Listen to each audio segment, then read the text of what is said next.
चंद्रगुप्त मौर्य, महाराणा प्रताप, वीर शिवाजी महाराज, क्या ये लोग जिम जाया करते थे? नहीं, फिर भी उनका शरीर फौलादी था। कैसे, कभी आपने ये सोचा है? ये तो आपको मानना पड़ेगा, पहले जमाने में लोग बहुत ताकतवर होते थे। महाराणा प्रताप का भाला 81 किलो का था, उनके छाती का कवच 72 किलो का था।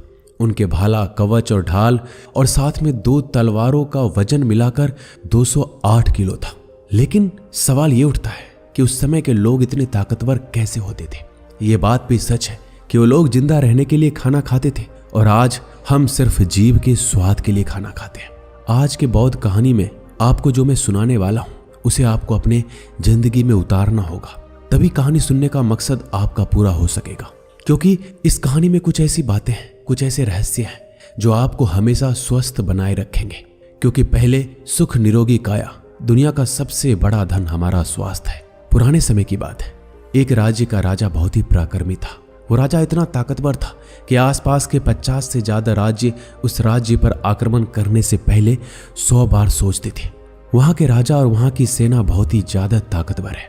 राजा अपने प्रजा के लिए काम करता था। प्रजा के लिए जो सबसे फायदेमंद चीज होती उसी चीज का फैसला लेता। लेकिन जब राजा अपने घर की तरफ देखता तो उसे बहुत ही चिंता होती। उस राजा के 2 पुत्र थे। बड़ा वाला पुत्र बहुत ही ज्यादा ताकतवर था। वो हर चीज का हुनर सीख चुका था। तलवारबाजी हो, भाले से खेलना हो या आग से खेलना हो, वो हर तरफ की चालबाजी से संपूर्ण था। उसे जो भी चीज सिखाई जाती वो बहुत ही जल्दी सीख जाता। सब राज्य के लोग यही कहते हैं कि यही राजा का उत्तराधिकारी बनेगा। और एक छोटा पुत्र था जो बहुत ही ज्यादा कमजोर था। वो कुछ भी नहीं सीख पाया था, ना तलवारबाजी, ना युद्ध की रणनीतियां। वो हमेशा से आलस में पड़ा रहता। राजा को यह बात बहुत ही तकलीफ देती। राजा चाहता था कि दोनों बच्चों को बराबर राज्य मिले, क्योंकि दोनों तो मेरे खून है ना। राजा को पता था कि यह बच्चा कमजोर है, ये इसकी गलती नहीं है, लेकिन इसे कुछ बातों का ध्यान रखना होगा, तभी यह दूसरे जैसा पराक्रमी बन पाएगा। इसी बात को ध्यान में रखते हुए एक बार राजा अपने छोटे पुत्र को एक आश्रम में ले गए। उसी आश्रम में ले गए जहां पर उसी राजा ने अपनी शिक्षा ग्रहण की थी। उसी गुरु के पास अपने पुत्र को ले गया और गुरु से कहने लगा, गुरुदेव, मैं चाहता हूं कि मेरा बच्चा आपसे शिक्षा ग्रहण करे। ये कभी भी कुछ भी सीखना नहीं चाहता। मेरा दूसरा बेटा बड़ा ही पराक्रमी है, वो राज्य को आज भी संभाल सकता है और ये हमेशा से मेरी चिंता का विषय बना है। मैं क्या करूं? इसको भी आप दूसरे पुत्र की तरह बड़ा बना दो। मैं चाहता हूं कि दोनों पुत्रों को बराबर का अधिकार मिले। मैं किसी के साथ भेदभाव नहीं करना चाहता। ये बात सुनकर वो गुरुदेव कहते हैं, मैं जानता हूं राजा, इस पुत्र को क्या तकलीफ है। तुम कुछ दिनों के लिए इसको यहीं पर छोड़कर चले जाओ। मैं तुम्हें आश्वासन देता हूं कि जब तुम वापस आओगे तो तुम्हें यह पुत्र नहीं दिखेगा।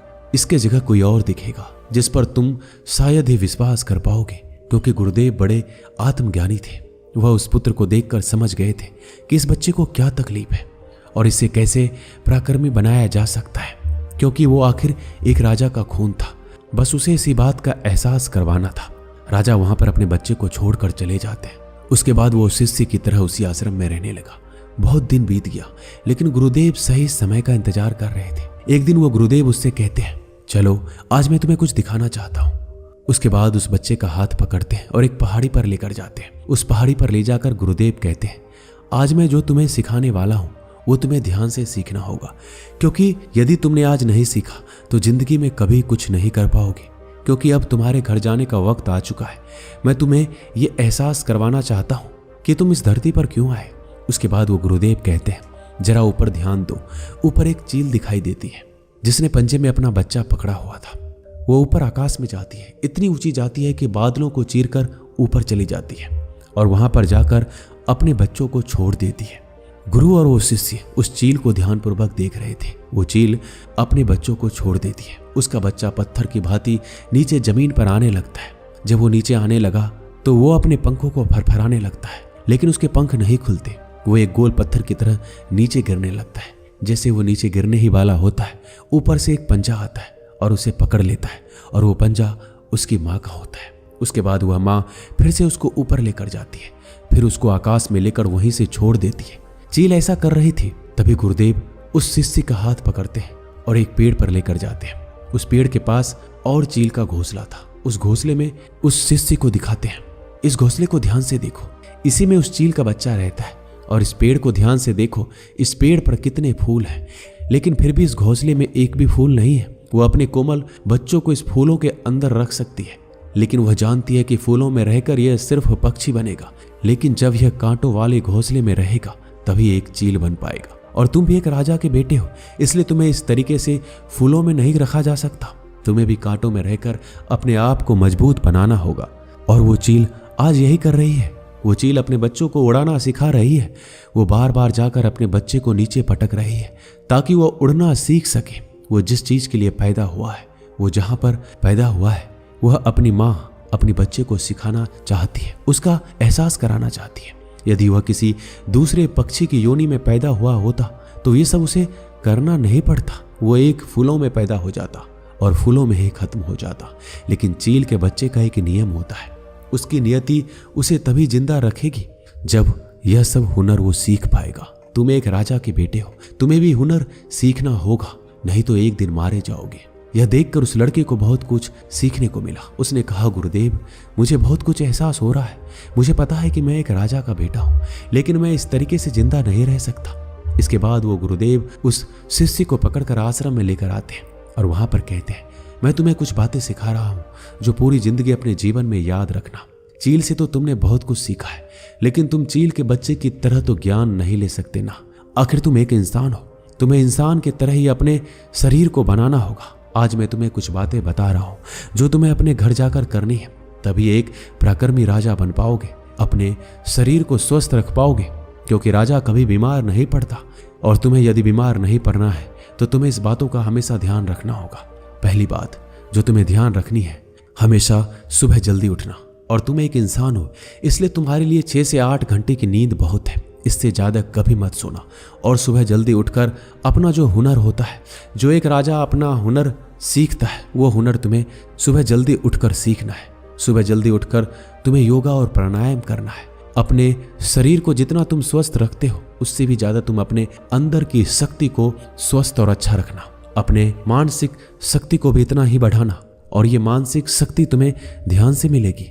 हमेशा ध्यान करना, हमेशा सुबह जल्दी उठकर प्राणायाम करना, हमेशा सुबह जल्दी उठकर योगा करना, और यही तुम्हें हमेशा मजबूत बनाएगी।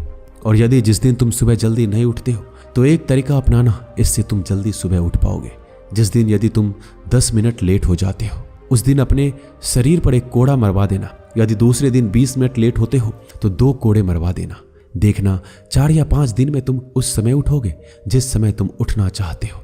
दूसरी बात जो हमेशा ध्यान रखना, भरपूर स्वस्थ खाना खाना। कभी भी ऐसी चीज मत खाना जो तुम्हारे शरीर को नुकसान पहुंचाती हो। हमेशा तुम स्वस्थ खाना खाना, जैसे कि सब्जियां, फल, दूध, दही, यही होता है असली भोजन।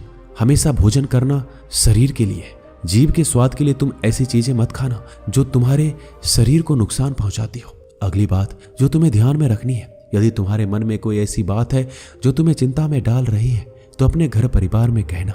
कभी भी मन में छुपाकर उस बात को मत रखना, क्योंकि वो बात तुम्हें कमजोर बना देगी। वो बात तुम्हें चिंता में लेकर जाएगी, और चिंता शरीर को चिता बना देती है। इसलिए अपने मन में कभी भी कोई भी बात छुपा कर मत रखना। हर बात को अपने घर के, अपने परिवार से, अपने पिताजी से कहते रहना। कोई भी बात अपने मन में छुपा कर मत रखना। हमेशा सकारात्मक सोचना, कभी भी नकारात्मक विचार अपने दिमाग में मत लाना। सबके जीवन में उतार और चढ़ाव आते रहते हैं, अच्छा और बुरा सबके जीवन में होता रहता है, सुख दुख आते रहते हैं। ये जिंदगी के एक सिक्के के 2 पहलू हैं, इसलिए जीवन में कैसा भी वक्त क्यों ना हो, हमेशा सकारात्मक रहना।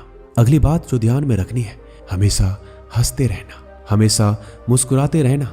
यदि तुम्हारे मन में किसी बात की चिंता हो तो वो बात की चिंता तुम्हारे चेहरे पे नहीं दिखनी चाहिए, क्योंकि तुम एक राजा हो, और एक राजा हमेशा मुस्कुराता होना चाहिए, तभी जनता मुस्कुराती है। इसलिए तुम भी जनता के बीच रहो या अपने घर के बीच, हमेशा मुस्कुराते रहना, क्योंकि जितना मुस्कुराओगे तुम्हारे शरीर में सकारात्मकता आएगी, और इससे तुम्हारा शरीर और ज्यादा मजबूत बनेगा। और अंतिम बात जो तुम्हें ध्यान में रखनी है वो ये है कि हमेशा दान पुण्य करते रहना, कभी भी दान पुण्य से पीछे मत हटना।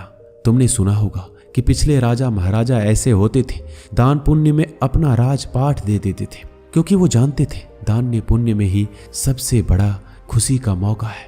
क्योंकि तुम दान पुण्य करते हो तो जरूरी नहीं कि पैसों से किया जाए, किसी की मदद करके भी हम दान पुण्य कर सकते हैं। इसलिए कभी भी दान पुण्य में पीछे मत हटना, क्योंकि जब हम दान पुण्य करते हैं तो हमारे मन में एक खुशी आती है और वही खुशी हमारे शरीर को मजबूत बनाती है, वही खुशी हमें स्वस्थ रखती है। इसलिए कभी भी दान पुण्य में पीछे मत हटना, हमेशा दान पुण्य करते रहना, क्योंकि जितना दान पुण्य करोगे तुम्हारी संपत्ति घटेगी नहीं बल्कि बढ़ती जाएगी। उसके बाद राजा का लड़का गुरु के चरणों को पकड़कर कहता है, गुरुदेव आपने जो मुझे शिक्षा दी है मैं इसको जिंदगी भर याद रखूंगा।